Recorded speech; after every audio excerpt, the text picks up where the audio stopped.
there, Twitch. How are we doing today? It's a wonderful Wednesday. The sun is kind of out here up in Seattle. How are we doing out there? Let me know where you're from. Let me know in that Twitch chat. My name is James Spencer. I am a partner solutions architect at AWS. I think this is the first time I've ever done any of my streams by myself, and I'm very large, and it's a little strange to me. But fortunately, I won't be alone for too long.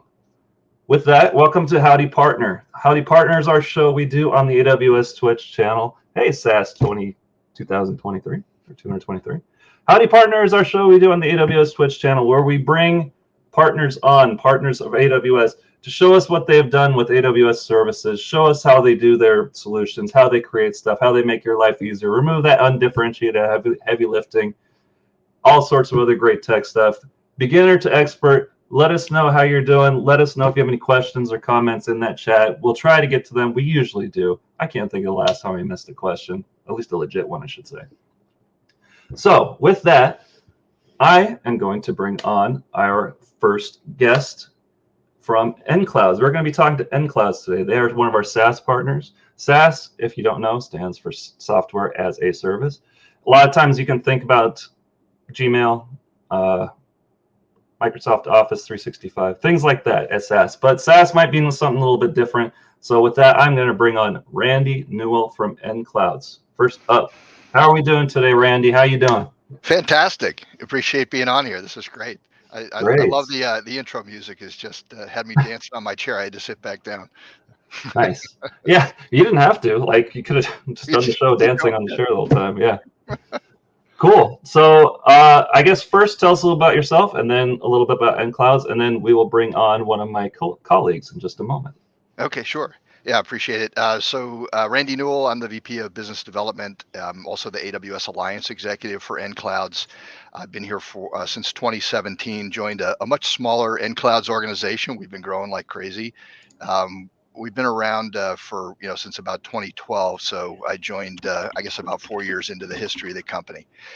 My career is too many years to mention here, but all about growing tech companies in roles from sales, marketing, business development, alliances, 5 startups, 3 successful exits, 6 years at PwC, 14 years at IBM after selling them a company. Let's see, on the personal side, I'm married. I have 3 sons. They're all in STEM in one way or another. And I guess my happy place is to kick off at that closing riff on the guitar on your intro music. My happy place is pressed against the stage at a rock concert. I'm a bit of a boomer, so it's all classic rock. So. Oh, nice. Yeah. It's funny you say that because my mom, she works at Target, and she literally said to me that there was some Notorious B.I.G. print shirts, and she heard some teenagers saying, "Oh, the Notorious Big, I love him," and I was like, "Oh my gosh." Yeah, Notorious B.I.G. is older now than when I was a teenager listening to Led Zeppelin. Like, I put that in that perspective, and I was like, "Oh gosh." Oh. Awesome. Cool. Well, it's good to know that they've identified a market for that, and they're printing the shirts. I mean, that's pretty cool. Yeah. Right. Cool. I'm going to bring along. I am not a SaaS expert myself, so I'm going to bring on my coworker and colleague at AWS, Rupesh. Knows a little bit more about that. Rupesh, how you doing? Hey James. Hey Randy. How are you guys? Hey Rupesh, how you doing? Good. Rupesh, who are you? I heard you know something about SaaS. Maybe help me out. Probably.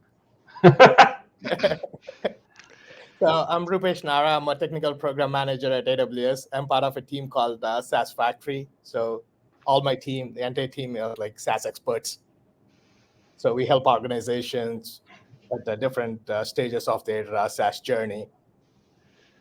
Cool. Yeah, and I've kind of mentioned it in our intro. This can go out to either one of you. Like most people, if they do know what SaaS is, they usually think of it kind of as one of those things I mentioned, one of those, like if you use Gmail or if you use one of those. It's a little different, though, when you talk about SaaS when it comes to nClouds and SaaS Factory, right?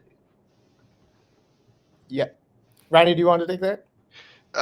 Yeah, I mean, I think the way that we look at it is you can look at software, at the software industry currently in probably 3 phases of customers that we run into. It's software companies, as we think of software companies historically, that simply want to get off on-prem and they want to get onto the cloud, right? So we're moving, in many cases, software companies onto AWS. Once you're on the cloud, there's a concept of tenancies, right? And so kind of the next phase is moving single tenant customers to multi-tenancy, right? And that's just the ability to deliver a better experience to the customer, to scale more easily. And then kind of the third phase we see is customers that are multi-tenant SaaS customers that are scaling, right? So they have issues not just of tenancy, but disaster recovery, security, compliance, cost optimization, those sorts of things. So we look at all of them, all these SaaS organizations are in some way a software company, but they're in just various stages of maturity and growth. Awesome. I don't know if you want to add on to that, Rupesh, from you got a broad perspective of what you guys are seeing from an AWS perspective. Yeah, totally. So here at SaaS Factory, we also offer a competency program. That's what we call as SaaS competency, which enables AWS customers to identify advanced and premier consulting partners with deep specialization and experience, helping organizations design and build SaaS solutions on AWS. And nClouds is one of our SaaS competency partners. And that's how we really scale to like a lot of customers at AWS.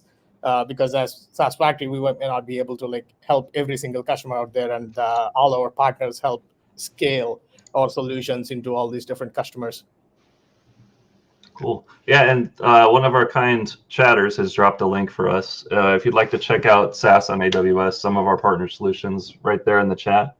Go ahead and check that out right there. Cool. So, Randy, we talked about how awesome your career is. Do you want to talk to us? I'm honestly a little, I feel, what is it, imposter syndrome? Like, should I leave? You want to talk to us a little bit about nClouds and how it got started? What are we doing? What's our mission? That kind of thing? Absolutely. Yeah. So we got our start in Silicon Valley, kind of early in the cloud career, if you will. Basically helping customers that are kind of early adopters of cloud just to get onto AWS. In fact, one of the original founders of nClouds was working on EC2 when it was in beta in 2006. This is prior to the formation of nClouds, and was basically running around with mostly startups. Let me help you get on the cloud. That turned into nClouds that was incorporated in 2012, and it was that same mission: help customers get onto the cloud. That was 12 years ago. So we've had a torrid love affair with AWS for the last 12 years, and I guess I'd say we're all in. Kind of fast forward to today, we're an integrated team of architects and DevOps engineers and sales and marketing and business development and architects and so forth that basically are all teaming together to help our customers. And there's really kind of one theme I think that runs generally through what we're doing with customers, and it's basically helping them achieve their business objectives and doing that with AWS, right? So it's really a digital transformation initiative that we're enabling on AWS.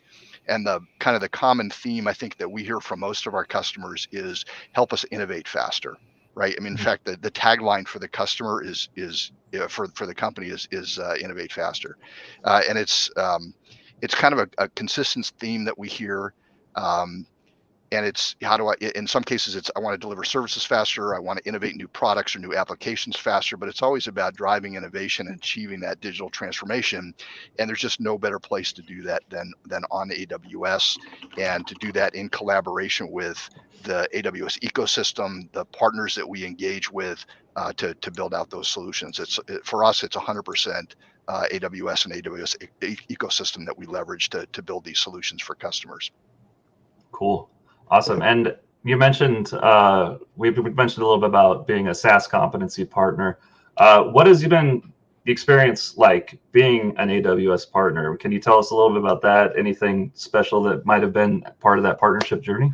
Yeah, it's fantastic. I mean, the perspective that we're starting with is nClouds has achieved 28 competencies programs what are call it, service delivery designations and so forth. So we've got this tremendous kind of bench and depth of commitment to AWS and these programs and competency and a lot of experience working with different competencies. The SaaS one for us is absolutely a no-brainer. We've for years been kind of the early adopter partner. We keep raising our hand and say, yeah, we're happy to work on new initiatives that are coming up at AWS, and that's always worthwhile. But I think AWS is famous for its iterative approach to change, and so you can also kind of end up with the Weyerhaeuser logo across your forehead from the 2x4 sometimes too. But it's always huge. For us, the SaaS thing was a no-brainer and has been probably one of the most remarkable experiences with a program team. And I think it's for us, first of all, it was looking at the marketplace. It was a response to what we were seeing in the market, right? Enormous number of software companies, this tremendous motivation to get onto the cloud, but then this kind of the tangle that happens of kind of getting from single tenancy to multi-tenancy and then scaling from there, whether it be about cost optimization or otherwise, some of the comments that I just made earlier. As we engage with the SaaS team, the program team itself, has just been tremendous because it's been, how do we help you guys grow as a customer? How do we get you teamed up and partnering with AWS field teams and so forth? But it's always about the value to the customer. So there's been a fair amount of work. I think, in fact, this has been most of the work that we've been doing is a lot of knowledge transfer to customers. And that's taken the shape of solution days that we've done with customers, technical blog posts, fairly detailed case studies and videos that we've created. We did a prior Twitch event on the SaaS channel as well for Twitch, all kind of educationally involved, where we brought forward a couple of our SaaS customers and so forth to really kind of dig into some of the solutions and some of the cloud journey that we've gone through with these customers. Nice. So I mean, a real quite a call out, I think. I mean, we've already kind of looked at where do we take it as far as the next bar in 2024. So nClouds finished 2023 being recognized by the SaaS competency team as having worked on the greatest number of production or major advancements to production workloads among the SaaS competency partners. So for us, that's a huge achievement because we've kind of reached that pinnacle, but we're kind of not stopping there. Kind of the next step is, what do we actually do to build out more solutions with customers that kind of go back to that? How do we innovate faster? So some of those are coming forward. We're not ready to pre-announce those or announce those on this call right now, but that's collaborating with the team on what exactly are the pain points of customers in the SaaS competency program that we can address with new solutions in 2024. So, an awesome call out to Rupesh, to Anthony McClure, to Rowena Branch, to Oded Roseman, who heads up the competency program. It's just been a fantastic team to kind of partner with. Yeah. To add, I want to congratulate nClouds on attaining all those different competencies and designations here at AWS, right? It's not easy to gain a single competency now that you have 28 of them. That's a remarkable achievement, because you have to go through very in-depth technical and business assessment, and not just with the AWS team. We also involve a third-party auditor to do another in-depth review of all the case studies, their business assessment and the technical assessment. So doing all of that is a huge effort, and gaining that competency is shows really your expertise in each of these domains. Yep. So James, one of the things that we have done, I think, just a few notes from a business perspective. History of the last 12 years or so, I think probably one of the most important elements of our brand at nClouds has been this premier tier services level that we've achieved. So a couple notable things from a business perspective in addition to that is in May of 2022, nClouds was acquired. A gentleman by the name of Sean Ritchie came in as the CEO. He's a serial entrepreneur and brought CTC, which is a growth capital firm, with him into that partnership. And then just this past September, we acquired another premier tier AWS partner, Cloud Nexa, who's looked very similar to nClouds, lots of complement on that, but also brought some very unique capabilities around security and compliance, which we're going to talk about a little bit later on this show with Callin, that came in through the Cloud Nexa acquisition. So some of the growth to these 28 competencies and programs has been organic within nClouds, and just as big a compliment has come in through the amazing Cloud Nexa team and their really awesome customer base that has come in as well. Yeah, and it's always interesting when we actually mention competencies and designations. My team is one of the primary people that do those technical validations, especially like the competencies. I think the suggestion is end to end, like preparing for a competency review is. Oh no, Randy, are you okay? Let me know when you're back, Randy. Preparing for a competency is supposed to take 12 to 18 months, I believe. It involves case studies, technical validations, lots of other different, review calls, those kind of things. And those are competencies are like kind of like the highest level, at least, in my unofficial opinion. They're the most difficult to attain because they require the most, scrutiny, as you said. Yeah. Yeah. Cool. Randy, let me know when you're back. I hope you're all right there. Rupesh, I'm gonna. You're great, but you can go. Like, what's the saying? You don't have to go home, but you can't stay here. Yeah. I'm gonna go ahead and bring on another one of our awesome colleagues. He actually does a show on our Twitch channel. Anthony McClure and Rupesh, have a great day. We'll talk to you later. Nice talking to you. All right, see you. Anthony. Hello, James. Good. How are you? Good to see you. Yeah.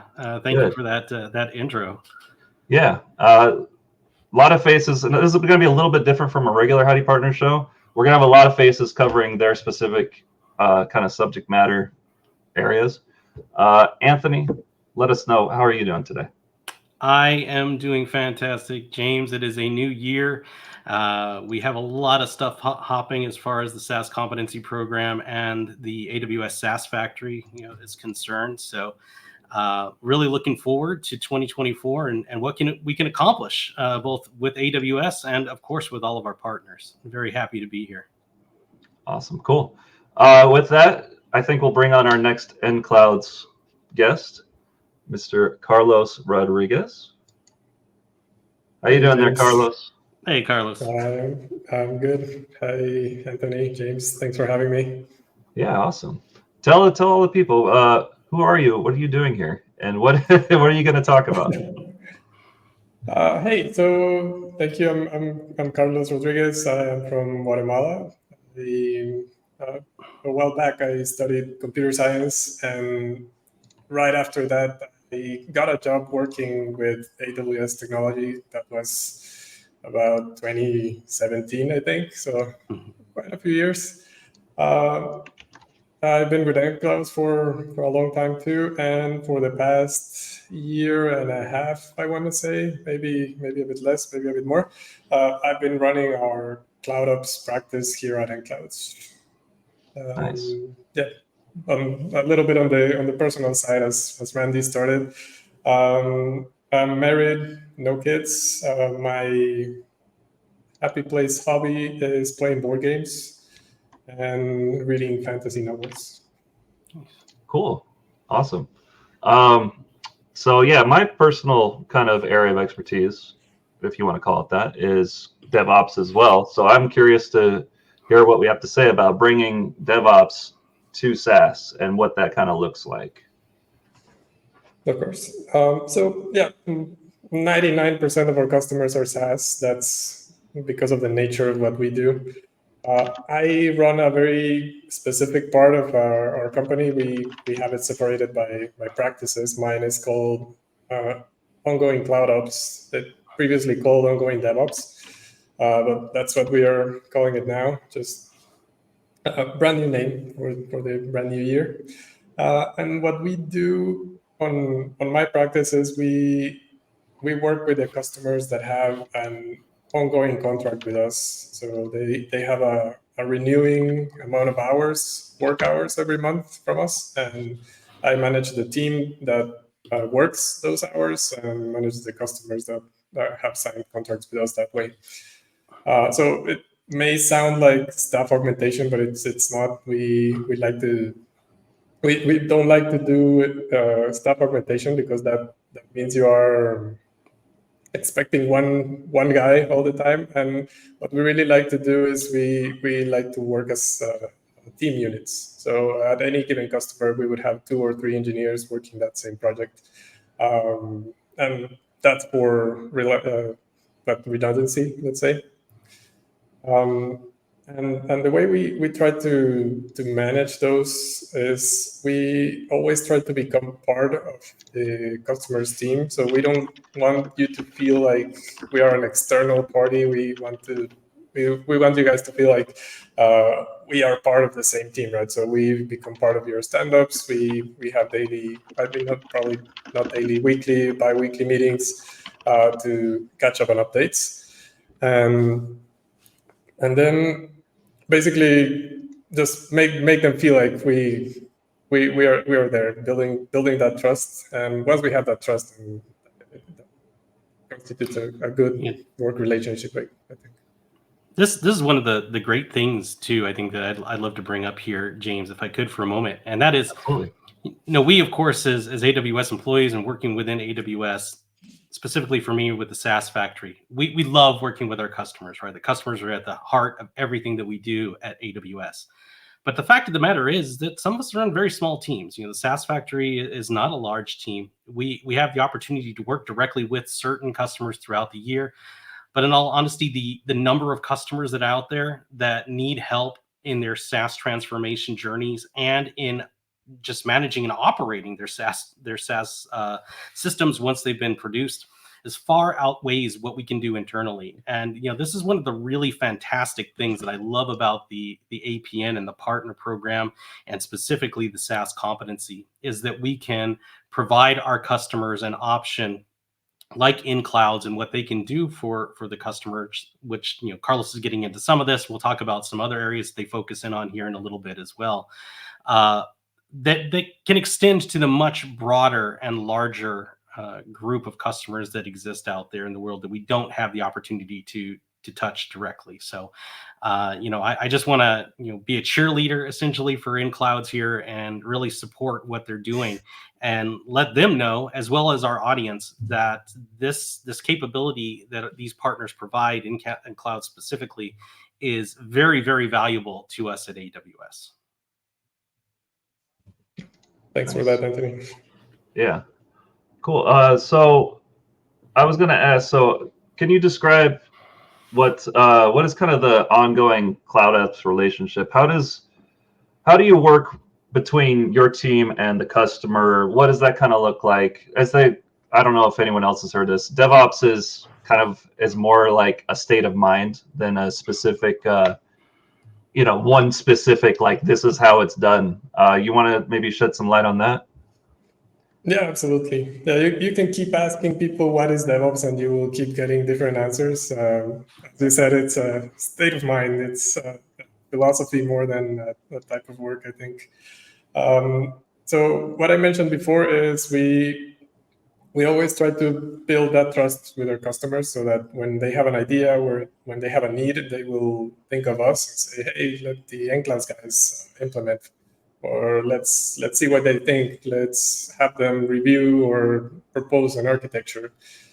Because if we have that trust, then we will be the ones that they think about. So I mentioned we have like different practices. Mine is that ongoing relationship type, but we do have others. Like we have one-off projects where the work is well defined, like it has a start date and an end date and clear deliverables. So that's another way of work that we have. For ongoing, you might you might think like, oh, should I go project? Should I get ongoing? What's the deal? I'd say if you're thinking you need a full-time person with you, then ongoing is the choice. If you have a a deliverable that you can define and the scope pretty well, that's a project. So we like to go those two different ways. But for example, we have like, I'll say a customer as an example, right? But we started this customer with an ongoing contract, and the initial ask was, let's help us set up a serverless API for our platform. So we architected that, we did the design, POC, sent it to development and all that. And it went to production. And then they shift gears and say, hey, this is working great. Now we need you on hey, boss. So yeah, this is working great. Now we need you to work on this other thing. And they had this vendor that they needed to be able to connect direct and securely. So we helped them out with side-to-side VPN for that vendor. And then we shift gears again, and they are deploying new microservices. So we need infrastructure and pipelines, processes, and all that. So that's the versatility of just having a team at your disposal. You can shift gears, you can change your priorities. They tell us what they need, and we come up with a proposal, or we even suggest like, hey, this part right here might work better, might be cheaper, might be more optimal if we change it, right? And if we have that trust, then they will take our word and let us come in and implement. Yeah. I was going to ask the chat real quick. Chat, has anyone out there ever had a situation where some of your DevOps engineers set up something and then left, and then all of a sudden you don't know what to do? Like, I think that's kind of what Carlos was talking about. You might need that ongoing relationship. If there's anyone out there that has anything like that, drop that in the chat. Let us know what that's like, to just, our pipeline's broken and we don't know what to do with it, like, kind of thing. That might be something interesting to bring up. Awesome. So you mentioned, because of that ongoing relationship, what might be some of the things that might, trigger that ongoing relationship? You said you kind of do some, what's the word, like vetting, like you described the scope. What might go into that decision to have an ongoing DevOps kind of relationship? Well, in the end, it's up to the customer. I think our reps will gauge the need. Sometimes the customer will have something like very clearly defined already, and that makes it easier. So, hey, this guy need a project, so let's go with project. But some other times they don't have it very clear, so it makes more sense to just get ongoing support, and that's the way that's what they might be pitching. But in the end, it's up to the customer to decide what they want. We just like put the options out there. Yeah. Hey, Carlos, do you find that there's any drawing to any particular vertical or segment or vertical that seems to use your services more than others, or is it really kind of spread across the board when it comes to customer profile? I don't think we have a narrow deal there. It's all over the place. We have some like genetics all the way up to AI companies and everything in the middle. Like SaaS, I feel, covers a lot of ground. Awesome. So with that, obviously, like, technology is constantly evolving. Like, and even as an AWS employee, I try and keep track with our own services, and like, I don't know how many there are exactly, like 300. Like, it's a task on its own. What, with SaaS and technology constantly kind of evolving and changing, like, how do you keep up to date? What does nClouds and what does Carlos do to try and make sure that you're always up to date on the latest trends in tech? So that's a great question. Thank you. And I feel like we have somewhat of an unfair advantage on the way we work, because when I was starting, I got the chance to be exposed to multiple types of projects, like one after the other, because of the way nCloud works. So 1 month I might be working on container environment in ECS. The next project might be a Kubernetes environment. Then we move to something serverless. Then we move to something on AI, and they require like the underlying AWS services. So you get exposed to SageMaker and all that, right? So that moving around, say, that gives us a lot of exposure to different technologies, keeps us up to date at a certain level because we get to work on a bunch of different things. And then on the things we don't get to work on, but we might know that another team member within nClouds is doing it, so we can always pull someone in and say, hey, I need some help on this, or what's your recommendation? So I feel that's the advantage we have. We have a lot of exposure to different companies, and we know what's happening, like what's the latest thing happening, so we can always follow that. And that's part of what we try to keep up is since we get this exposure, our goal is to keep long-term relationships, right? So we don't want to just work with a customer for 2-3 months and then that's it. We want to be part of that journey. And for SaaS companies, we've seen that sometimes that starts with an on-premises to cloud migration, and then that evolves to single tenant to multi-tenant, for example. And then multi-tenant comes with another set of problems. So, and that's not like something that happens in a single month, right? So it's a long journey, and we like to be a part of that and be able to stay with our customers through all that. And I had one example of this. James, if you can pull up the slide that I have. Yeah, absolutely. Real quick. So this is one of our customers, it's Operations RX, and we've been together with them since 2018. This one started as not an on-premises migration. It was a single account to multi-account environment.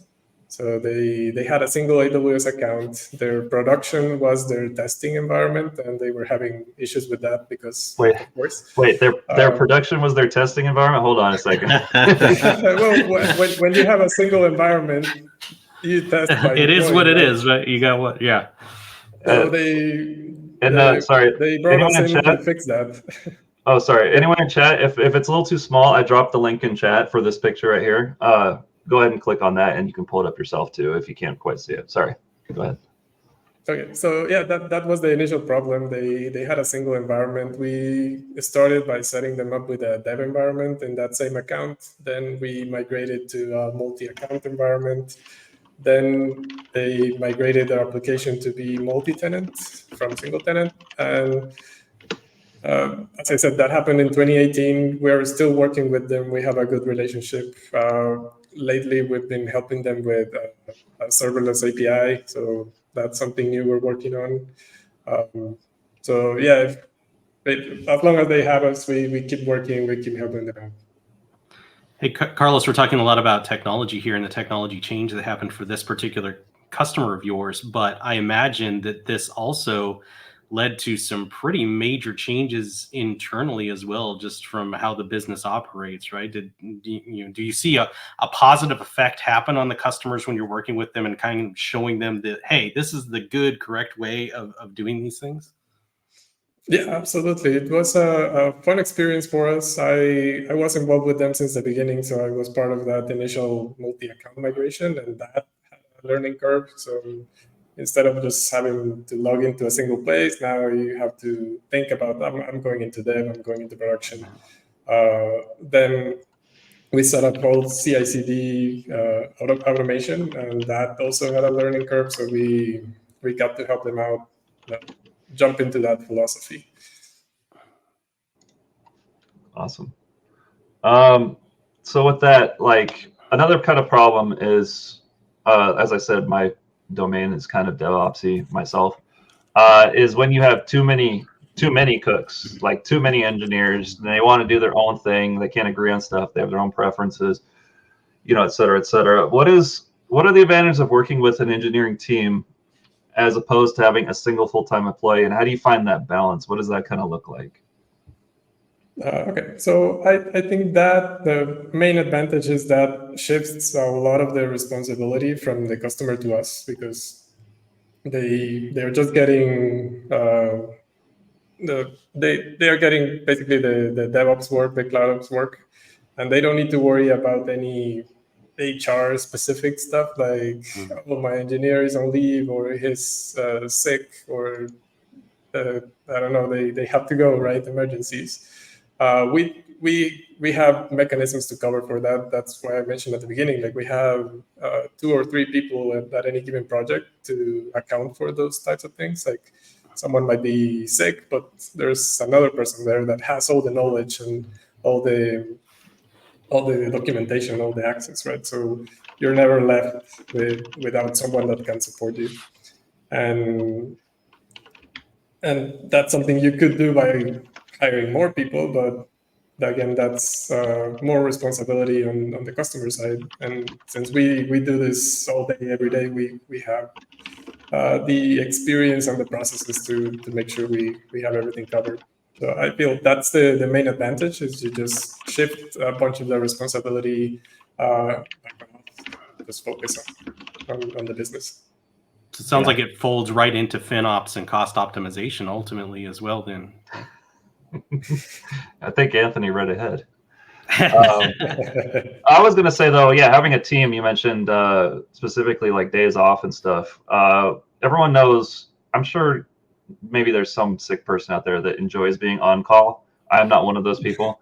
If you actually have a team, though, I'm sure it kind of reduces the necessity of having, the on-call rotation. Like I'm on call every other week. If I had that, I don't know what I would do. So that would definitely help with that for sure. We actually have a dedicated 24/7 support practice. So our engineers on my team don't necessarily do on-call. There's nice a team for that. Yeah, that sounds even better. You're selling me on everything here. Cool. Let me drop this in real quick. I had it up earlier. Specifically, your own cool little landing page that I liked. I'm going to drop it in the chat. It's about SaaS and DevOps on Twitch, and it features Carlos. Please check it out. I dropped it in the chat there. I guess last thing for me is what other practices within nClouds itself are tied to CloudOps? How do they work together? Like, pull it all together for us, I guess. We're going to talk about cost optimization. We're going to talk about security. Can you kind of tell us how DevOps wraps up into that? Yeah, totally. So our end goal is always we want to keep working with our customers for a long time, right? So once we already have an ongoing relationship, we might still be looking for other ways to engage. So I mentioned we have like a certain amount of hours in our contracts. If for whatever reason we have some spare time, we will jump into something else to make sure the customer is getting value, right? So we might be using some of that time to check on, as you said, cost optimization opportunities, or any other type of optimization. We very recently did one for this customer. They were really happy with our ongoing engagement. We have, I think, about 100 hours a month with them, and they just keep throwing work at us. So it's been going really well, and they are really happy. And that actually spanned a FinOps practice SOW. So out of an ongoing engagement came out another another engagement. That's one way that it might happen, but it usually happens the other way around. Like a company does a project with us, and if they are happy, they say like, "Hey, stick around," or they might do a well-architected review and then decide like, "Okay, we want to keep support," right? But that's generally what we try to do is start with one practice and then bring in another one so we can keep working. Awesome. Cool. Well, thank you very much, Carlos. Is there anything you want to leave us with before we go on to our next segment that Anthony teased out? No, I think everybody's curious, so let's go ahead. All right. Well, thank you very much for that. That was great. And make sure to check out some of those links I dropped in the chat. Specifically, I love the nClouds team. They made these cool landing pages for all of our presenters segments. It's got their photos, it's got everything. I love it. Cool. Thank you, Carlos, and we will talk to you later. Thanks, James. Bye. All right. Just real quick, if you're just tuning in, welcome to twitch.tv/AWS, the official AWS Twitch channel. I am James Spencer, joined by my co-host, Anthony McClure, on Howdy Partner. Howdy Partner is a show we do every Wednesday at 2 p.m. Pacific. We bring on AWS partners to show what differentiates them. If they have a solution, we do some demos. If they have a practice, they tell us about what they did and who they worked with. They give us some ideology. They tell us about new technologies. Thank you for joining us. If you have anything in chat, any questions, any comments, please drop them in chat. We'll get to them. And with that, I think we'll bring back Randy in the vertical frame here. Randy, you're on the phone. If you can't stay, it's cool. Like, I get it. No, it's good. I lost the connection. You know, there's things you can't count on these days in some places in the world, which is an internet connection. So I lost that. So sorry to miss almost all of Carlos's section. So not ideal. But sounds like I'm just glad. I'm mostly glad you're okay. It was so abrupt. I was actually concerned for a second. I was like, I hope he's okay. Well, if I was on my phone and there were cars whizzing by in the background, there'd be reason to be concerned. I'm just camped out in my home office. So. Yeah. Cool. So moving on to our next segment, we talked about a little bit cost optimization. I am going to bring on the lovely Callin Lindsay. He is going to talk to us a little bit about cost optimization. How you doing, Cal? Good, James, Anthony, Randy. How you guys doing? Swell, great. Awesome. That's so, great. Yeah, you want to tell us a little bit about yourself real quick? Yeah, so I've been in technology a long time, 27 years about 10, 12, really focused in cloud and in SaaS in particular during that time as well. So I have my first job was systems operations on an AS400, so that tells you how long ago that was. Oh my gosh. I ended up running a lot of systems engineering teams and globally eventually, actually, and then did software as well, ran software engineering teams. So I've seen both sides of technology. And I've worked my way into DevOps and running DevOps teams and then SRE. And then about 6 years ago, I started, consumption-based platforms or tools, they can spin out of control if you don't have good governance, good financial management. So we started, and FinOps was barely a mention at that time. So, and I've been doing that ever since. So nice. You mentioned AS. Oh, sorry. Go ahead. I was just saying, on the personal side, I'm married and 4 kids. They're mostly grown nowadays. So, and I think somebody said they were nerds. Their kids were nerds or something. Yeah, my kids can be. Yeah, they're kind of that. I think one might be watching actually. So nice. Yeah, I always tell my guests that aren't familiar with Twitch. I always tell them, well, if you're not familiar with Twitch, tell your kids or grandkids you're going to be on Twitch, right. And all of a sudden you'll be like the coolest dad or mom ever. Like, as soon as he told it, I told him, he's telling his friends, hey, my dad's going to be on Twitch on Discord, right? So yeah. Nice. Yeah. And then my personal story, just real quick. Before I went to tech, I worked in the casino industry, and the resort I was a part of did everything on AS400. And I remember, and this was like 2004 till 2020, I think it was. Yeah. Like till 2020 was like AS400, and it blew my mind just to see that old school, just black, like terminal, like looking screen, black and then green, like font everywhere. Oh yeah. A lot of companies ran them. Costco ran it forever. A lot of trucking companies. Oh yeah, banking. Yeah.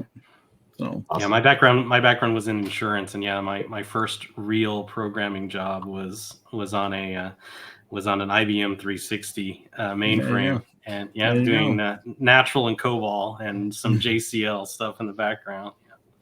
Yeah, you tell people you know COBOL, and you'll have a career forever. Yeah, that's not the career I want, though. I think. Yeah. Yeah. And Cool. I went ahead and dropped that link in to see Callin's page, his cost optimization page. Go ahead and click that and check it out. And I suppose with that, we can actually get started talking about cost optimization, the actual segment. So you mentioned FinOps. What is that? Like financial operations? Like, is that like my bank account when it leaves my wallet, or like, what is it? Why is it important?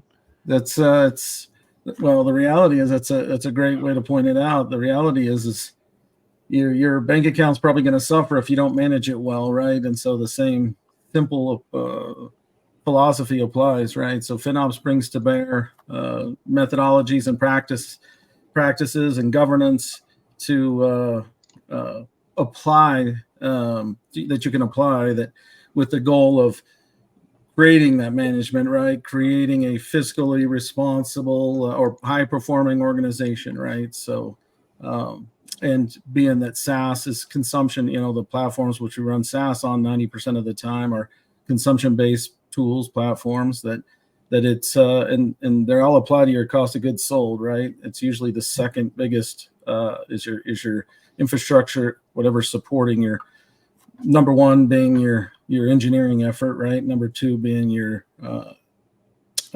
platform, your infrastructure, whatever it's running on is your number two cost.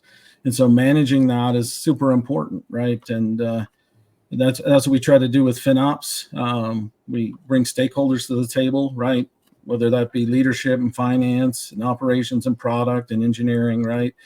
To create some transparency, some visibility, to create accountability and ownership, and again, governance. Good governance keeps you optimized. So, well, and we've really seen this as a hot topic over this last year. I think with the economic headwinds that all the companies that we work with are running into, this renewed focus on cost optimization and FinOps specifically has really come to the forefront.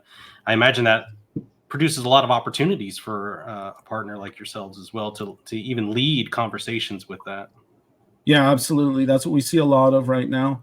We start with, and I'll go through a couple customer cases here later in our talk. But like we start with that a lot of times because companies will come to us and say, "Hey, how do we optimize? How do we control our costs?" And then we bring our methodologies, our practice to bear and save them money, right? And that's usually an enabler for them to do more, right? If we can create them a net savings with additional engineering or like ongoing effort included in that and provide a savings, that's usually a win-win all the way around. So, yeah. Another link I dropped in had to mention some of the challenges that FinOps might have. Maybe you want to touch on that a little bit. I mean, it all sounds good. It's easy to say, let's save money, let's optimize stuff. Yeah. What are some of those things that actually look like? So I've always said, back when I was running engineering teams, infrastructure teams, you'd have an executive initiative. Hey, we got to get to the cloud. And I would be like, well, why? Why do you want to go to the cloud? And because they've been marketed to, right? And so, and it wasn't that I disagreed with them. I always want to ask, just, hey, let's do things intentionally. What's the outcome we're looking for here, right? And they would immediately say, well, won't we save money? And I'm just like, no, that's not necessarily the case, right? And I hate to burst anybody's bubble, but the cloud is not always less expensive. There are some advantages of being OpEx versus CapEx focused, right? Things of that nature. You don't have a big CapEx expenditure every few years to replace hardware and things of that nature. But usually you keep the same, usually your skills expand, right? You need more skills to manage the cloud, but you get speed to market. That's the number one thing, speed to market, an ecosystem that all works together well. And AWS has a fantastic platform. It's mature and it does SaaS best. That's just how I feel. That said, a lot of times that you'll see is, hey, move to the cloud as fast as you can because you're trying to, there's some compelling event like a hardware refresh or something of that nature. So, we've had customers that have moved in a very lift and shift way. And that's not the best way to take advantage of the cloud, right? If you're just moving host for host, things of that nature, you're not taking advantage of cloud native tooling like or platform systems, services like, containerization, auto scaling, things of that nature, right? Like those things provide better outcomes for your customers while also controlling costs, or at least putting it in a way that you can manage the cost better, right? So instead of running all of the time, you can scale up in those peak moments when you have, we have a customer that does big promotional drops, right? And their website gets flooded and it peaks, right, at any given time when they do this. And just being able to do that, that's an advantage of the cloud, right? And there's all these advantages, but the costs can actually spin out of control. There's always a lot of heartburn or headaches after the fact, right? Hey, why is my AWS bill so high, or so on and so forth. But the reality is that you move fast. You take advantage of that speed to market, right? And as you do that, you're not focused. It's kind of like making a great meal in the kitchen. That's the way I would look at it, right? And you're not cleaning up at the same time. And so you kind of, hey, we got to clean this up. And a lot of companies, it's always that same battle in agile software development where you've got features, you need to deliver product, and you've got tech debt or, cleanup, or whether that be like, I would consider a lot of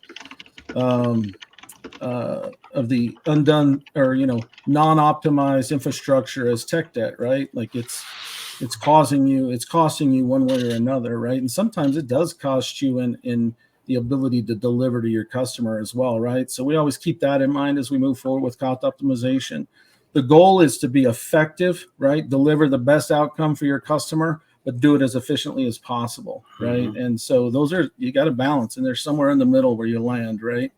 And because you can certainly be really cheap, and you could, then you could say, hey, I'm really cost effective, but I'm not effective in delivering the outcome that you want for the customer. So, the challenges are a lot as you go in. You see that they haven't optimized any of their compute or their storage. They're not leveraging intelligent tiering in their storage, things of that nature, right? And those are all, and that's a challenge, right? A lot of our customers, they say, well, hey, we could do that. Like you pointed it out for us, we could do that. But we've had them where it's like we've had customers where they said, hey, we're going to take care of it. 3 months later, they call us back and say, hey, we haven't made it a priority to take care of it, right? Because we make it a number one priority to do it. So when you realize the savings as quickly as you can, you'll find out that it pays for itself, and there's actually still a net savings, right? So. Cool. Yeah. My favorite thing, well, I have a million favorite things, but one of my favorite things about the cloud itself is, and that I want to emphasize, is that scalability that Callin mentioned. A lot of times on-prem, might be cheaper, but it's hard, when you, like you said, you launch a big promotion, it's like, boom, we don't have enough server, we don't have enough capacity. Well, that if it's on-prem, 100% on-prem, that's too bad. That's what you're stuck with. Yep. And vice versa, when we hit a slow season, it's, what are we going to do? We're going to sell our server for 6 months and then buy it back. Yeah. Also on-prem. Oh, go ahead, Anthony. Well, I was just going to kind of double down on that too, because when we're talking about SaaS specifically, I think all the customers that we work with are all kind of looking for that hockey stick moment, right? Where they just begin to grow exponentially. And that's what we want for all of our SaaS customers for sure. Yeah. But in order to get there and to get there efficiently, first, you have to, what we like to say, eat the fish, right? And eating the fish is the main bulk of that initial work of getting onto the cloud itself and figuring out how all those scaling mechanisms come into play. And yeah, there's certainly a large cost that's associated with that. And then over time, start working on those efficiencies so that eventually the cost and the growth invert, right? You invert that model, and your growth goes crazy.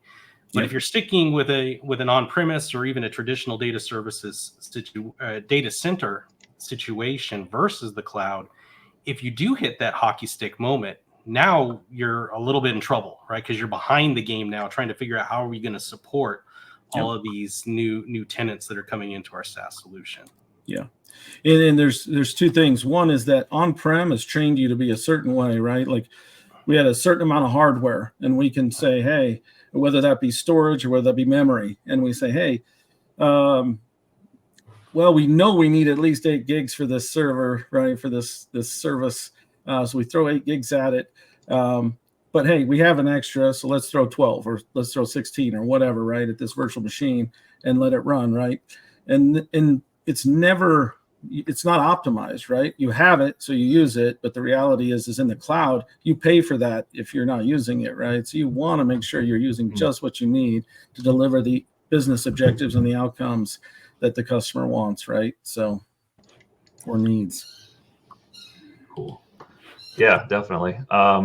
That's actually one of our well-architected pillars is cost optimization itself. So even, I mean, yes, at AWS, we want your business, but we don't want you to be spending on stuff you're not using. I mean, that's literally part of our, when we do a review, that's part of it.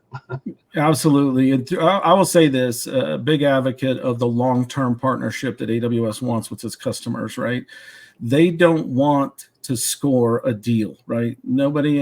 What they want is for the long-term health. They are supporters of ours. Many AEs will bring us in to optimize because it's an enabler, right? Like, sure, if there's a net savings and you can do your business objectives you couldn't afford previously, that's a win all the way around, right?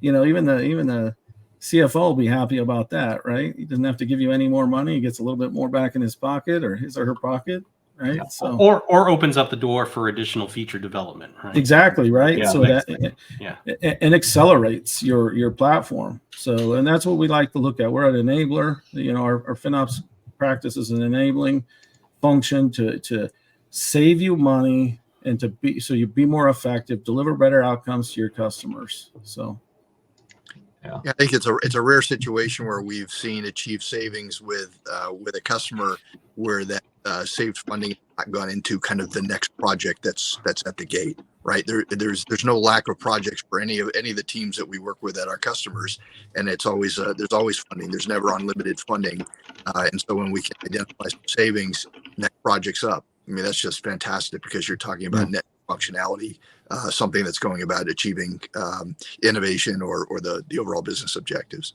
Yeah, and I think that's what often comes out of the well-architected reviews, right? Is that's the outcomes. When we architect a review, we often start with the cost optimization pillar because what we're talking about are remediations that need to happen, and in many cases, the cost optimization piece is going to fund the other remediation, the other innovation that needs to happen. Oh, we saved this amount here. We can now open up that European region that we were talking about doing, or whatever the next project is. Yeah. If it's all right, I'll speak to a specific customer situation that we have in this exact scenario. We're in the middle of it right now. So, we had a customer who came on in our reseller program last July, which gives them an automatic savings, right? In the reseller program, we give them a discount on all AWS spend. And then they asked us, hey, they had just been divested out of a large company, right? And how it went was they were acquired while they were an on-prem company. They got lifted and shifted into AWS while they were in that acquisition. And then they got divested back out, and they got told that, hey, through the due diligence of the divestment and the acquisition by the new owners, said, hey, you're going to run about 25 grand or so in AWS. Well, that was actually a little off because it was more like 50 grand. And so they immediately said, hey, what else can you do to help us save? So we engaged. And again, they're like the first things we looked at, we had to take a step back because the first thing we wanted to do, all their databases were in EC2, not in RDS and things of that nature. So we wanted to, but even then we stood back and just looked at their, backup strategy, data retention, all of that, snapshot retention, and created a strategy and implemented. We worked on, a lot of GP2 to GP3 kind of initiatives, things of that nature. And their bill went from their last large bill before our effort was 49 grand. It is now 28 grand. So, and right What off a the back of that, what a fantastic way to earn trust too, right? With that absolutely. Yeah, that's their MRR. And so immediately after, within about 45 days, we signed another agreement to take on a new project, a net new project for them. So, and there's still net savings, right? They're going to get this done. So T2 micro all around. Nice. So I was going to ask, that all sounds great. Can you tell us about some of the tools like you're using? Like, I mean, I'm sure it's not just whiteboarding everything and talking about it. I'm sure you have to have built something out that's more like a hammer and nail. Yeah. No, so we use some tooling. And I've actually had the pleasure of, demoing many of the tools, especially the larger ones in the space. A lot of them do a lot of the same things. I'm still a big proponent of native tools within AWS. You can usually do about 80% of what you need. There's some new things out, right? Newer things out with observability, dashboards through QuickSight and things of that nature that you can do, right? And so, again, a lot more maturity is happening there. But there are many tools. Many of the tools do the same thing, right? They're reading your curve file, your cost and usage report, and then they're chopping it up and delivering in some sort of visual for you, right? And along with that, they can do some tagging and reporting, right? And that's great because when you're in SaaS, like when I was not in as a partner, I was as a customer. Previously, I was in a large public company and head of FinOps again. And my goal was to deliver every product manager a cost of goods sold. So I had large, millions of dollars of AWS spend that I had to break up and do showbacks for and allocate and say, hey, this is the cost of your product, right? And there's shared services and all of this. These toolings, the tools that are out there are very good for this. But there are some tools, I will say, some of the newer tools are adding in automation, which is great, right? They're creating the CloudFormation, and you're able to apply it within the tool if you want, or take the script and go execute it within the AWS console. Those things, like those are bigger game changers. And I am excited to see what Gen AI does as far as like optimization ongoing, and things of that nature. But there is a concern, some customers we talk to about automating things. They have a concern about automating things like this, like right sizing or a migration of GP2 to GP3, automating it with it not being there is usually always in these tools, they all have proper change management. So, but it's okay. I mean, it's understandable that the customer might have concerns or hesitations, right? So in that, but yeah, we use a suite of tooling. We do assessment. We do the wafer as well, a well-architected review, and focus on the costs. Through that, that's where we usually start, and then move through an assessment. But there's still like the tooling can only tell you so much. And then the other thing I would say is like going out and buying tooling. I've actually seen I've approached customers and they said, hey, we bought this, right? But it's not doing anything for us. Yeah, if you're not going to implement it, you're not going to be intentional about that, then it's not bringing you value, right? You've got to have a plan. You've got to set it up. We can do that. But, we, like I said, we do have our own tools and things of that nature that we bring to the table. So when you add multi-tenancy and SaaS on top of, traditional cloud as well, that even adds an extra level of complexity, right? Because one of the questions we get asked all the time is, hey, how can we allocate cost on a per tenant level? So that just adds a whole other level of complexity. We have some B2B customers, right, that are like they're multi-tenant. And so then you have all these services, right? Like all your shared services that you might have. It may even be data, right? Like you have a data back end that's multi-tenant, things of that nature. You've got to be able to allocate. And it's not always a perfect science, but it all comes back to governance, right? The only way you can do this is applying tagging and doing it well.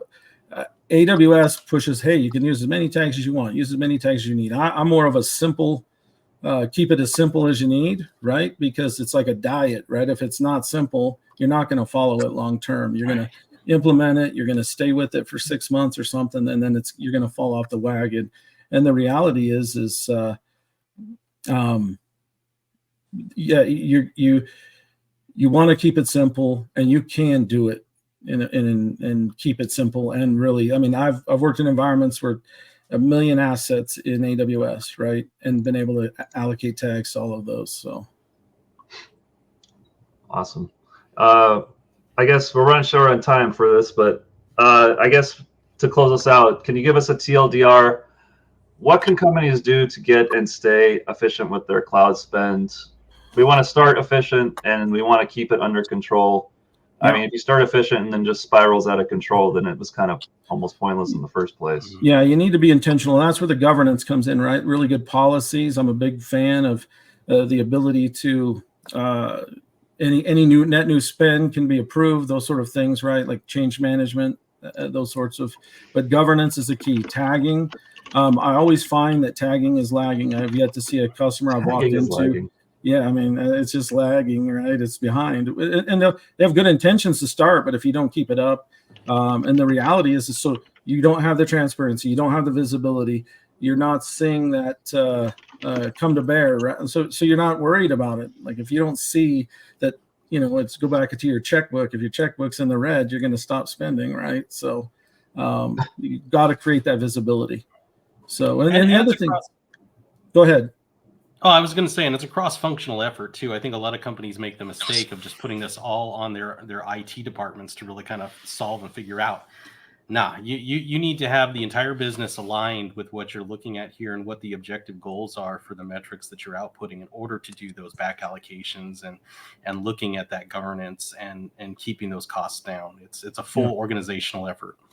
Yeah, and I think somebody did mention organizations there in the chat and it came up, but yeah, organizations is a good way to allocate. Like you can use organizations to say allocate costs or watch costs within that particular organization. That's an easy way to surface it up in Cost Explorer. So great. Well, Callin, I think we got to move on to our next segment. It was great having you. I always love the fight.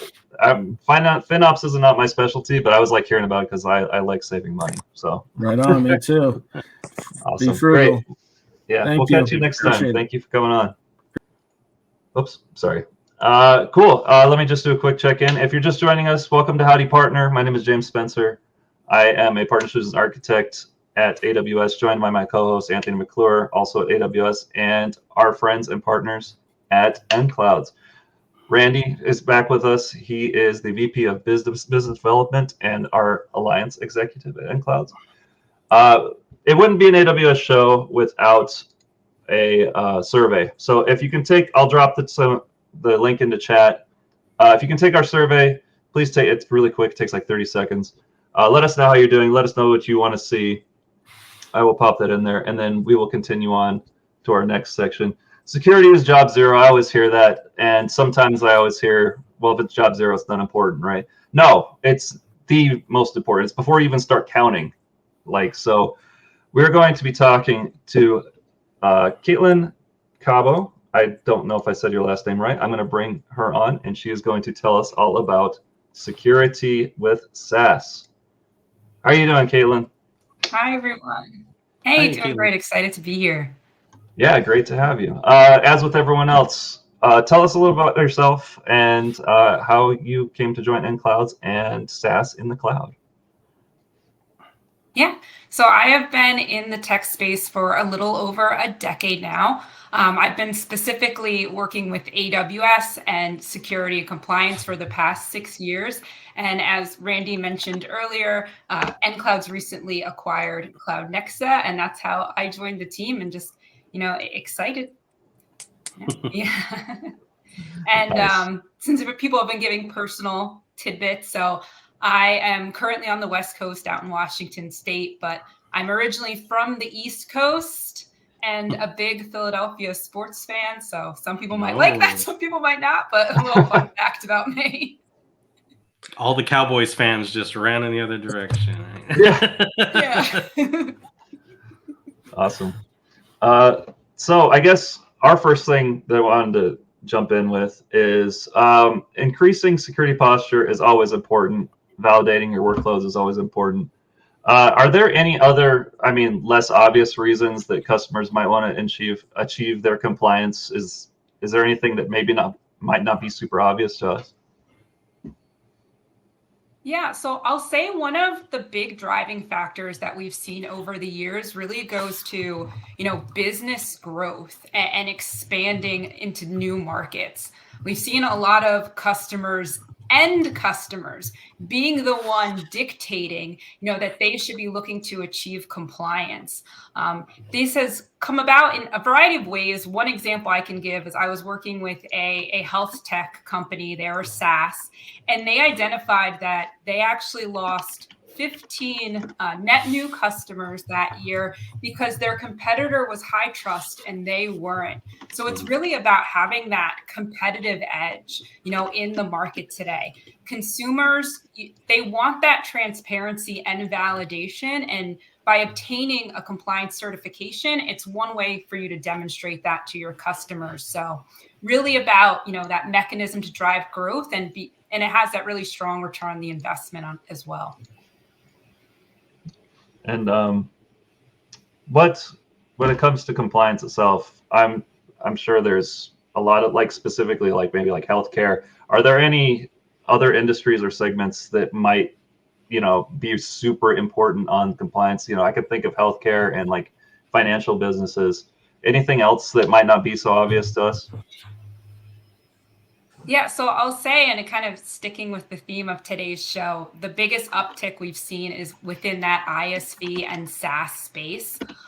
There's some common frameworks that are frequently being obtained, like your SOC 2, your ISO 27001.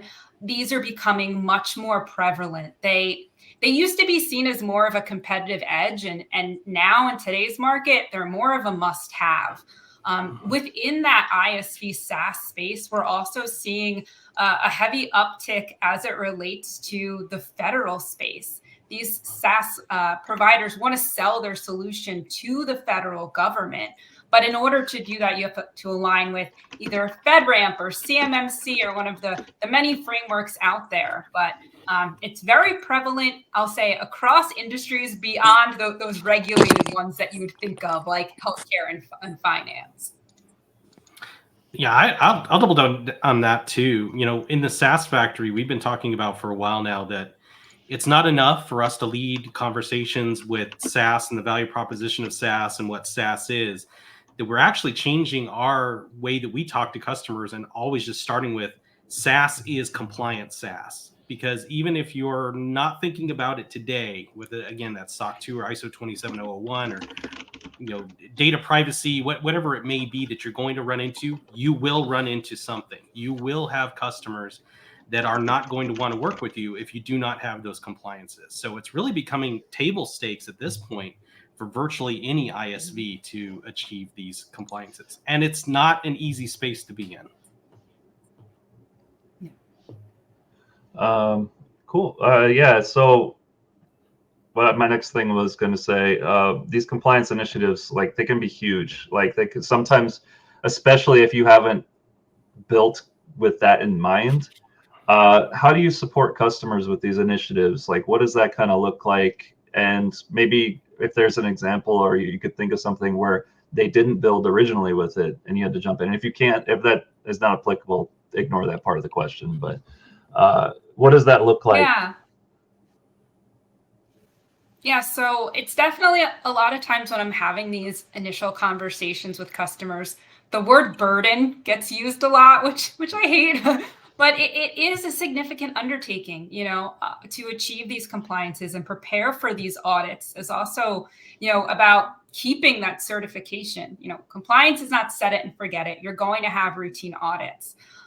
So whenever we have these conversations, first, I always think it's so important to dive into, what is the expectation and the objective? What is the specific customer demand, or what is the specific demand by the market, and making sure that we're looking at the right framework from day one. And then once we start diving into it, AWS, it's great because it does help ease that burden with that shared responsibility model. But still, at the end of the day, the responsibility is on the customer in order to ensure that their infrastructure aligns with all of those controls and requirements. And, I always say that's why we're here to help. That's why I have a job, is to help you navigate that process, help you translate what those controls mean as it relates to AWS services and configurations. And we're here to help customers at any stage of that journey. So whether it be initial design discussions through hands-on implementation, and I always say it's ideal for us to start at the beginning, but to answer your question earlier, we have come in halfway through where a customer has, tried to spearhead this initiative internally and has just seen that, they're not making much progress because of that knowledge gap. And we're able to come in and just very quickly understand, okay, what's the progress made so far, put together a project plan, an action plan, and get them ready for that audit. So. Okay. And with that, is there can you give us some examples of specific roadblocks or things that might be holding them back from achieving their security and compliance goals? Yeah, I'll say one that has come up a lot is definitely FIPS. So for those who don't know what that means, it's the Federal Information Processing Standard. Yeah. It's a U.S. government standard for cryptographic modules. It's prevalent when you start talking about things like your FedRAMP, your DoD, any of the DoD frameworks like CMMC. It's also a part of high trust as well. So we're not talking just federal space. But FIPS, a lot of times people will read about it on paper and think it's something that you just apply, you move on with your life, and it can be rather complicated. Even just recently, for the past few years, if you needed to have FIPS enabled on an ALB, there was a private beta on AWS. It wasn't even publicly available. It was recently publicly released, but things like that have been big challenges for customers. But when they're working with us, we have that inherited knowledge. We knew that that was a beta program that they could apply to at AWS and get access to it before it was publicly available. And that's what we're here for, is to help, remove those roadblocks so customers, can proceed efficiently. Do you find the time constraints also can sometimes be a pretty big issue that comes up, right? I think customers that I've worked with in the past are a little bit shocked at the amount of time that it can take to get one of these compliances. So working with somebody that's really well versed in it, like nClouds, can you help to accelerate those times as well? We definitely can help to accelerate the times, again, by having that inherited knowledge. Obviously, every customer's use case is going to be a little bit unique to them because of their workloads, but we have set standards as it relates to specific controls and requirements and frameworks, which helps jumpstart, that timeline. But you're right. That's typically something that I always like to address, like early on in the conversations. What are the expectations around timeline? Because it's really important and is definitely a knowledge gap most customers have. And then we're mentioning specific things like FIPS and specific compliance, SOC 2 and ISO ISO standards. If there isn't a specific compliance framework that a customer needs to jump in on, they obviously don't want to just throw everything out the window. Oh, we don't need that. What can they look at? We have the architected framework, for example.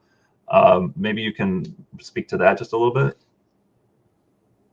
Yeah, and I know it was mentioned earlier during the FinOps and cost optimization portion, but there's also a security pillar.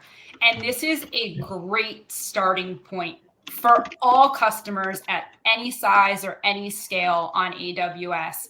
And we can really use this as a mechanism to dive into your current security posture, validate what is aligned, what is well architected, and also help identify where are there gaps, where are there opportunities for improvement, what are AWS security services that you may not be aware of. That was mentioned earlier. How do you keep up to date with everything?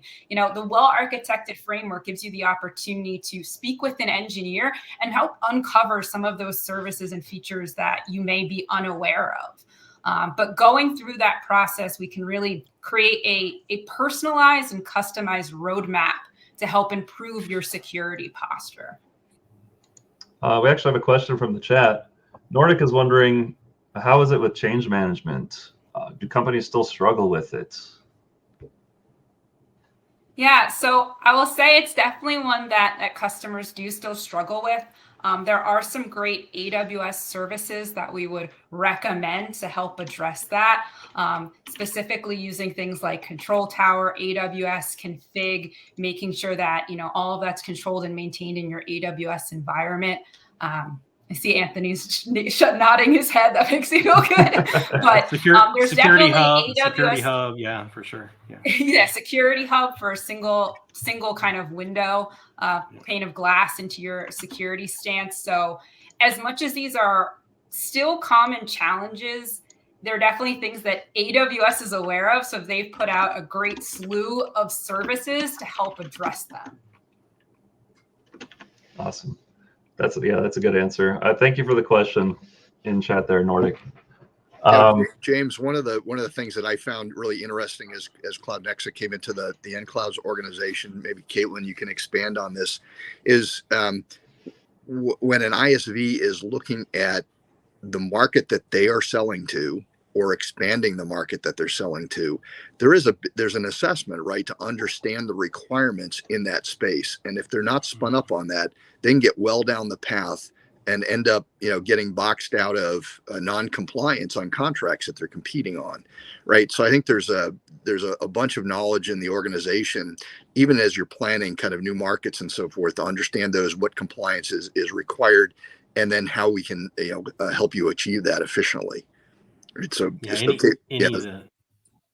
of the CISOs out there that have ever filled out one of those security questionnaires from as a vendor knows exactly what you're talking about, Randy. Yeah.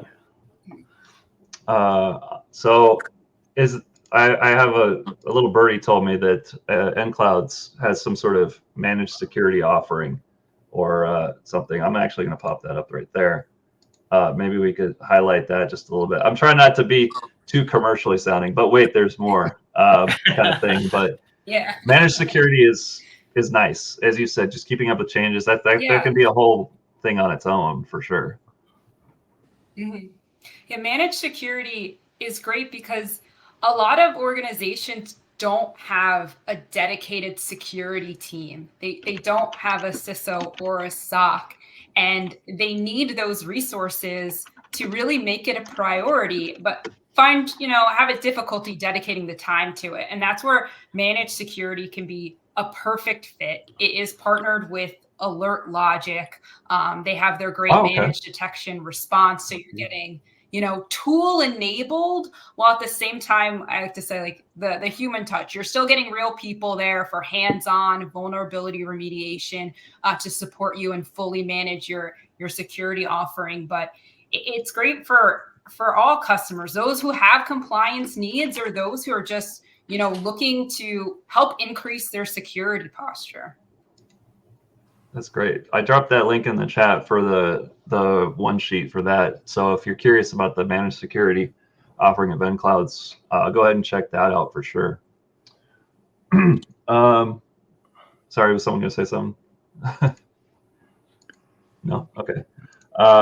Cool. So with that, I guess, are there any final thoughts? What do you want to wrap us up on security and compliance? Or if there's anything I missed before we wrap up, that you want to talk to? Yeah, no, I think we covered most of it. The only thing I always like to say is a phrase that I hear from people every day, if not multiple times a day, when we're having these discussions. And it is, I don't know what I don't know. And it's so validated, for customers to acknowledge that. And what I always say is if you're in that position, if you need to adhere to a specific framework, or you need to have your security posture validated, is just to start having those conversations now. A lot of the times when I meet someone for the first time, it's just education. It's informative. And with that, I know there's a link of how you can reach out to myself and our team to just, continue the conversation. Yeah, I'm going to drop that in. Oh, sorry. Go ahead, Randy. I was just gonna, the only other thing I would add is there's a organizational update. There's a gentleman named Chris Gephardt who was hired about a week or so ago into the nClouds organization. He's a 30-year CISO, been in all parts of the industry, has grown some fairly significant organizations on the backs of security and so forth, security MSSPs and so forth. Very exciting to have him joining, almost in concert with the Cloud Nexa team coming in. So this whole security and compliance space is, a huge double down for the nClouds organization. Very excited about the skills that have come in, the solutions that exist, but also kind of where we're taking this going forward with Chris's leadership and so forth. So pretty exciting space for us. Awesome. I'll just follow along kind of from an outsider's perspective as well, and what I've seen from other customers that I've had opportunity to work with. If you're in a position right now where you're thinking about compliance in any way, but haven't really started it, I would recommend two things. One, start early. Start early, start asking the questions now, really begin thinking about what your end goal looks like now. Don't wait, because it can come up and become a real roadblock for you in the future, like Randy was alluding to earlier. And secondly, I would highly recommend that you don't do this on your own. Seek out someone, a partner like nClouds to work with that can help walk you through this process. It will go so much smoother for you if you work with a good partner in helping to reach your compliance goals. Yeah, awesome. Well, great. Thank you, Caitlin. Is there anything else we want to mention real quick, or before we check out? No? Just awesome. Thanks for having me. Happy to be here. Yeah, great. No, yeah, thank you for coming. And thank you for everyone. We're not done yet. Don't get me wrong. We're going to move on. We have one more segment. Yeah. Oh, no. You're good. You're good. Thank you, Caitlin. So next up, someone mentioned earlier briefly, it wouldn't be 2024 without Jennifer, our good friend Jennifer AI, or as the regular people call it, generative AI. It's just, you can't get away with it. You can't avoid it. It's going to come. So we're going to bring on our next guest. But actually, first, if you're just tuning in, again, welcome to Howdy Partner. That's a show we do every Wednesday here at AWS. We bring on partners to show off what differentiates them, show off their solutions, show off their practices. If you're just tuning in, why didn't you tune in 90 minutes ago? We have about 20 minutes left, but just please stay for our next segment. It's going to be talking about generative AI and data. And if you can, please fill out our good survey. It wouldn't be an AWS show without a survey. I pinned it to the top of the chat and dropped it in there as well. I'm going to stop babbling because no one cares about surveys. I mean, I do. Please fill it out. But with that, Faisal, I'm going to bring you on, and I hope I said your name right. I swear I promise I tried. How you doing? Hi there. How's it going? Good. Awesome. So welcome to the show. First, tell them who you are. Tell them how you ended up in nClouds. And actually, before the first thing, I said your name right, please. You did. You got very close, and I think that's very respectable. Thank you. Let's just do that. That was actually very close. I'm used to getting my name butchered, but you did pretty well. Thank you. Yeah, thank you for having us on the show. Thank you for having me on the show. It's a loaded question you asked about myself. So originally from the East Coast, based out of Bethesda, Maryland, having just moved to San Diego, the sunny San Diego area about 2 years ago. Started out with nClouds about 6 months ago as a solutions architect, and now I lead the solutions architect and advisory practice. Let's see. So in addition to my architecture role, I'm helping customers around advisory on all things around cloud native journeys, and obviously Gen AI. A little bit about the history of my career. I started out actually in the network engineering from those old days. Of Newell network, setting up those computer labs at George Mason University in Fairfax, Virginia, and kind of stuck with IT, kind of in and out of systems engineering, middleware engineering, those people remember WebSphere, JBoss days, into platform engineering, and then finally as a cloud and cloud native architect, and now at nClouds. I have experience across industries from healthcare, Blue Cross Blue Shield, to digital media, Warner Brothers, Discovery, telecom, Sprint, Nextel, Energy, ExxonMobil, management consulting, Booz Allen. I'm very passionate about open source. I'm very actively involved in Cloud Native Computing Foundation and open source community. In fact, I organized the KCD LA chapter out of LA, and passionate about everything around open source. Nice. Yeah, that's cool that you're part of that too. Wasn't aware of that. That's awesome. And I guess we can always start out with the obvious. The buzz around Gen AI. Can you tell us if there's someone out there who doesn't know, what is Gen AI and where in this technology stream that nClouds has been a part of, where does Gen AI fit into the bigger picture of that?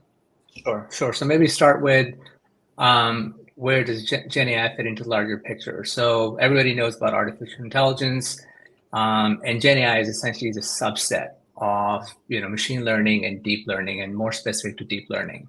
And examples of Gen AI is essentially you and I leveraging ChatGPT or Bard, right?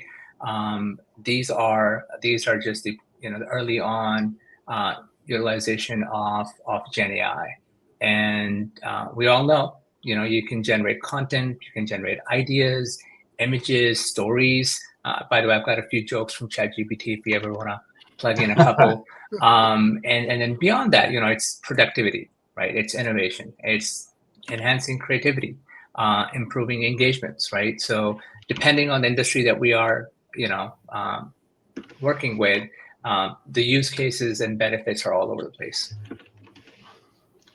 Yeah, awesome. So with that, I guess the next thing would be ask, what is powering the Gen AI components of nClouds? Sure. So short answer is LLM models, right? The large language models that are powering it.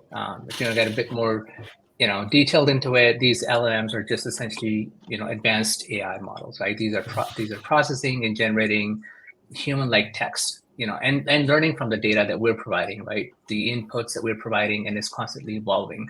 Some of the examples of these LLMs or specific large models is like Bard, right? And it has its own generative pre-trained model called, I think it's called like GT something, GTLA, or ChatGPT with its own model. So these are just the kind of high level of large language models that are out there. Some of our customers will leverage these large language models. They'll use some of these foundational models. In addition to that, it all depends on the use case. For most of these use cases that we're working with, many of these large language models kind of fit the bill. Okay. And then if I was a customer and I was coming to you, I was coming to nClouds with a proposal, and of course, I'm sure this question is coming up a million times nowadays. What is Gen AI going to be? How is nClouds engaged with Gen AI, and what does that kind of look like? Yeah, so at nClouds, we have worked really kind of hard on putting a reference framework together, which, by the way, has been validated and gone through a lot of due diligence, especially working with AWS go-to-market leadership. And Randy can attest to that as well, being on the call. So we spent quite a lot of time on this framework, which kind of starts at a C-suite level, because we believe that leaders are the visionaries. They understand their industry better. They understand the market needs, and especially with a lot of conversation around Gen AI and a lot of lack of clarity, our framework kind of starts at the C-suite level and kind of works downward from there. And while we're doing these engagements, our objective is to kind of understand what is it that brings the value from a business perspective, right? And does it align with the business growth? Does it bring value to the customer, right? So that's where we start. And we do leverage some of the AWS programs as well, like DAP, which kind of focuses on whiteboarding writing proof of concept and support to our customers who are early on in their Gen AI journey. Yeah, you mentioned the value, and I'm sure you might get this a lot because since it's a buzzword, everyone wants to know and use it somehow. And I'm sure there's lots of times where you have to be like, why? Like, I understand you. I appreciate and understand the excitement, but maybe this doesn't fit what you're trying to do necessarily. Yeah, I mean, I think one of the frameworks that we use with our own Gen AI data readiness framework is a framework called Zhao, Sanders, and Ramos. It's actually an HBR publication.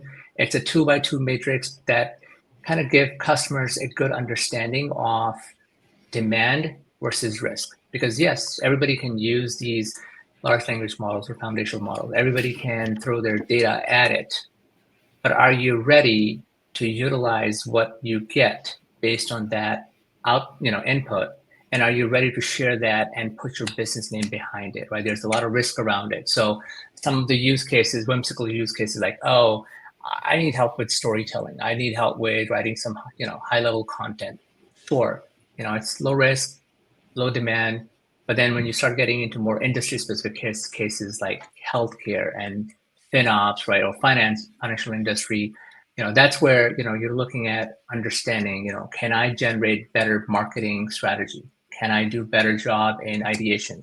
And then even more to the right of the ecosystem, can I put together a medical diagnostic using Gen AI? Can I give a better legal advice? So yeah, there's definitely one of our early on conversation are around understanding what that demand looks like for a business and understanding how risky it would be to ensure that we mitigate that risk, through ensuring some other mechanisms are in place. Yeah. Are you finding also, Faisal, that you're having to go in and actually execute a lot of art of the possible kind of conversations with customers as well? We find everybody is asking about Gen AI, but in some cases it feels like a solution looking for a problem. So yeah, do you have those kind of conversations as a lead off, these possibility conversations?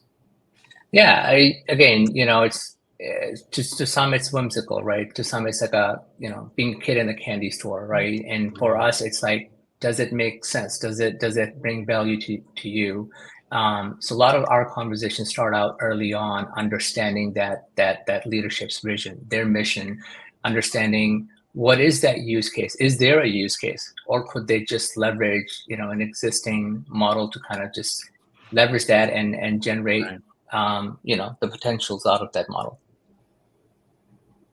And with that, there's another part of this we were going to talk about was data readiness as well. Can you just first off just share what do you mean by data readiness? Yeah, so every organization, including ours, has data, plenty of it, various sources of it. Our objective is to understand the quality of the data, right? We want to understand how available it is, how accessible it will be in terms of the customer data, and then identifying the gaps, right? For example, if you're going to use a Gen AI-based model to score somebody's credit report, do you have all the information that you need? Or is your model, does it have some corruption in it, right? So is it providing inaccurate credit scoring data, right? Maybe it's providing an incorrect medical billing information if you're in healthcare, right? So identifying those gaps, understanding the quality, understanding the availability, understanding what the data silos are going to be, because obviously you want to ensure that there's some cohesiveness as you start to utilize the data. The data structure, whether it's structured, unstructured, semi-structured, and then how suitable is this data for Gen AI application, right? And then obviously, I think Caitlin kind of talked about some of the regulatory compliance aspects of it. So we obviously kind of dive into the regulatory, ethical considerations as well. And then obviously towards the end of it, what we're doing is we're trying to help assist customers by providing them the right tools, whether it's data visualization, whether it's cleaning, whether it's data governance, So combination of that, but the data readiness itself is a pretty elongated process during our conversations. Yeah, for sure. Like I say out frequently on here, you get, what is it, garbage in, garbage out kind of thing. So yeah, if you don't have good data, then you're not going to get good results. And as my other friend always says, data is the new oil. Like it's what's powering the world for sure. And on a 2-hour show, I don't frequently have to say this, but we're actually coming close to time. So I guess my last thing I'm going to ask is there any kind of specific examples or case studies that you can address where nClouds has used Gen AI as part of their solutions? Yeah, I mean, I think my passion is healthcare, life sciences. We definitely have quite a few customers in that space. So, in one instance, we're working with the customers that are focused on clinical development, right? So, in particular case, optimizing trial protocols, patient cohorts and insights data. So that's we're seeing similar cases in healthcare and life sciences. The other one is around patient support. That's a huge topic, especially lack of support and staffing in healthcare industry. So from a patient support perspective, we're seeing a lot of use cases around, hey, how can we provide that patient care concierge, right? How can we match the patient to a trial? So a lot of those being factored into our conversations. There are some cases around FinOps as well. Great. Awesome. Healthcare and life sciences. I think my capstone project in college was actually, it's nothing close to an LLM, but it was a prediction model for heart disease. So I can definitely see where Gen AI has a pretty good fit in there for sure. Yeah, James, the viewers also can go to the nClouds site and check out the case studies. There's about 70 or so of them that are lined up there, and they are sortable by both industry and by use case. And so you can look at AI ML, and there's a bunch of them up there. A lot of them are SageMaker related, which is pretty cool. There's one that I think, or a few actually, probably about 3 or 4 of them that really speak to the data readiness that Faisal was just talking about, which is, the business has some aspirations on what they want to do from an objectives perspective. The IT side of the house says, but the data's not, quite ready there. And so, what was, I think initially a project where we were brought in to help with a bunch of AI and ML, which was for a particular customer in the travel industry, how can we take the 5 million or so data points that we've got on different travel assignment requests? How can we use that information to predict better and give a better customer experience and get them to their end travel choice faster? Really cool from a business objectives. But when you have 5 million points of data across 5 or 6 years worth of history and none of the data looks the same, it turned into a data project for probably 4 or 5 months. So there's some interesting stories like that people can find on the site. Okay, yeah, I dropped that link for the case study archive as well. So you can actually, if you want to dive in a little bit deeper, that's cool that you said you can sort it by like domain or service or that kind of thing. That's awesome. Yep. I've always wanted to see some case studies for some other people, and it's hard to kind of find specific ones that are relevant. So that's a great thing. Cool. Is there anything we can close? Like I said, we're kind of running short of time. Any last thoughts on Gen AI and SaaS in general, or as they relate to nClouds? Well, from Gen AI perspective, I would say having the right partner to kind of engage with you to understand the ecosystem and have that readiness ready, whether it's from data or otherwise, having a buy-in. I think from my perspective, those are high on Gen AI. Randy, what about you? Yeah, just in general, I think one of the things that AWS team members, sellers, SAs that are handling customers directly and so forth tell us is rather unique about the engagement model that we've got is the ability to bring in a very broad set of skills, right? We talked earlier, before I got bumped off the call, about the 28 some odd competencies and so forth. That all speaks to kind of skill set. And we do, in many cases, want to be, at least from an AWS perspective, the smartest folks around the table. And we get paid to do that.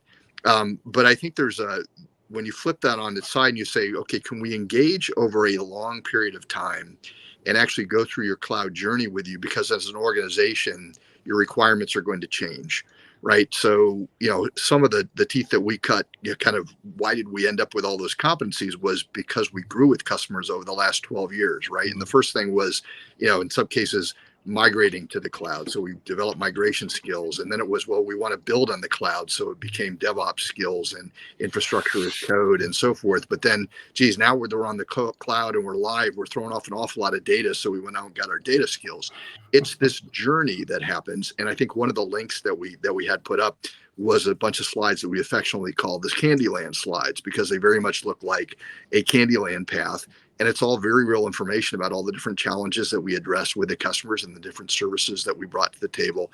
And it's a really cool story, right? And that's unique in wanting to commit that long term and go through. And what's implied and very real in the engagement model is you need us for this set of skills now. That's going to last for, let's say, a 3-month project, just as an example.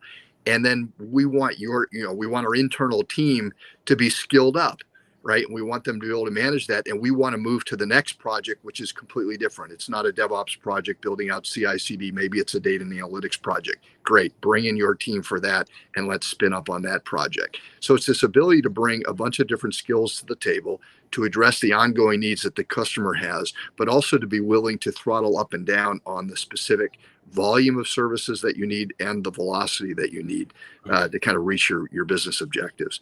So there's a series of, I think, probably 3 of those that we've created right now. It's 6 Connects and House, which is the really cool housing improvement site. And then there's one for Operations RX, which is, since we're in the theme of SaaS, we've got Anthony on screen right now. I think the SaaS team has been amazing. We've ended up doing, a video on Operations RX and a Twitch session where we had, just a great kind of, knowledge sharing session on that. So there's a whole bunch of opportunities to kind of dive deeper on a couple of those case studies as well. Great. Awesome.